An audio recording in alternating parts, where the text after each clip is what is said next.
I'm fine. I'm happy that I have seen him. And he's okay, but he's so fit, skin and bones. Ito lagi sa picture na ito.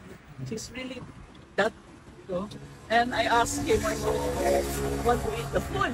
Sabi niya, ayaw daw food. Ayaw na. And pabalik-balik daw. Hindi ba siya nilulutuan ng mga Pilipino food? No. Whatever lang. Yeah, that at least he said that he is no longer taking any meds. At least okay yan, no? It's okay. Parang tingin ko, he's healthy, but as an old man, You never know. yeah, tulad na, mahina na maglakad, you know? Yan ang, But how is he with the weather, ma'am, lately? Kasi sobrang init ng weather lately. I told him, sabi ko, malamig. Sabi niya, may init naman. Sabi ko, malamig pa rin para sa akin.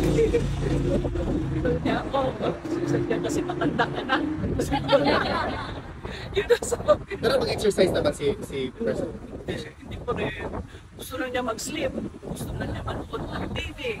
Yan, after daw the TV, sleep na naman daw siya. Yun lang. At saka nagbabasa naman siya ng libro, ma'am. Yeah. Basta din. Pero not so much. Gusto niya yung TV. Tapos he was asking about how is Davao, ganon. Okay ba daw si Basti sa kanyang kwan because he is the mas acting mayor. Diba? So, sabi ko, okay naman. There's no problem. Sabi ko, and your grandson is also the vice mayor. Sabi ko, then the other one is the congressman, the second district.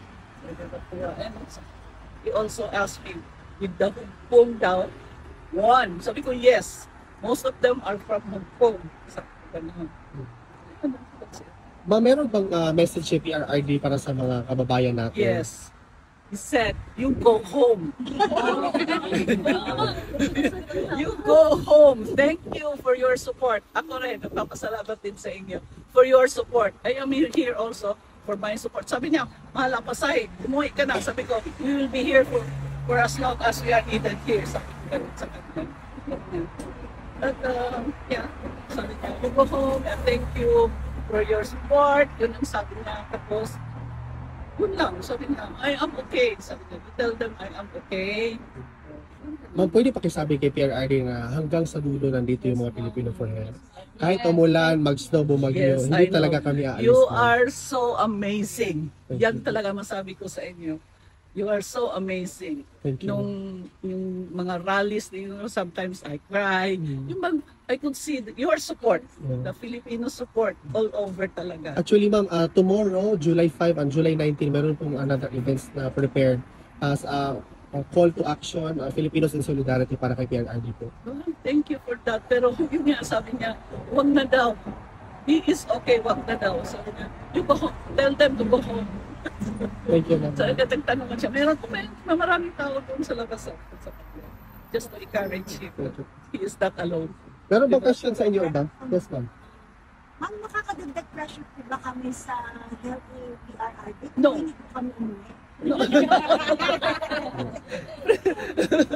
No, he is happy, but he doesn't want you to be You're bothered by not that. bothered, ma'am. We are not bothered, ma'am. It is our honor na ginagawa namin to kasi nag-sacrifice siya before. It is our bit as a Filipino right now.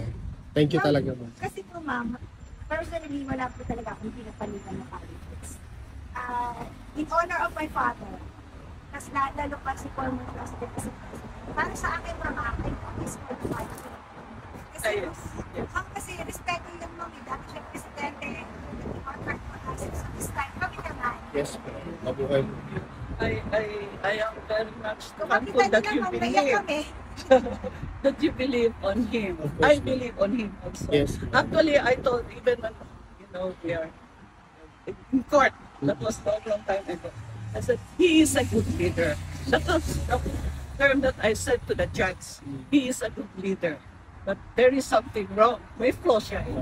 So, for 25 years, we got married. I think, yun nang nangyari pa sa amin na, okay, I need rest also. Parati na ako nagkakasakit, I have already my operations, So, But Ma'am Elizabeth, on behalf of all the Filipinos all over the world, we love President Duterte and the entire Duterte family, ma'am. We love you, of course, ma'am. Maraming salamat po, ma'am. Thank you.